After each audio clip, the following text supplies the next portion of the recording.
নিজের বাচ্চার কাপড় অন্যজনকে দান করার আগে হাজারবার ভেবে নেবেন।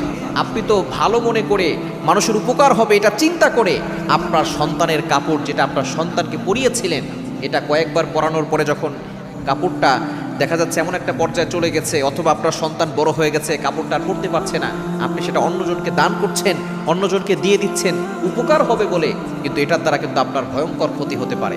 বর্তমানে আমাদের এই দেশে মানুষকে উপকার করা বড় ধরনের রিস্ক হয়ে দাঁড়িয়েছে।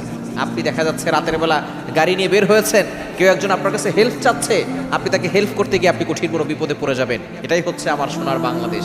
সুতরাং আপনি আপনার সন্তানের যে কাপড় মানুষকে দিচ্ছেন, এর দ্বারা বড় ধরনের ক্ষতি হতে পারে। কিছুদিন আগে এক ছোট বাচ্চা অসুস্থতা সারে না, বারবার শুধু অসুস্থতা হয়, কোনো রোগ ধরা পড়ে না, শুধু কান্নাকাটি করে। শেষ পর্যন্ত দেখা গিয়েছে যে তার যে কাপড় অন্য কাউকে দান করেছে, সেই কাপড় নিয়ে একজন তার উপরে জাদু করেছে, বাচ্চাকে ক্ষতি করার জন্য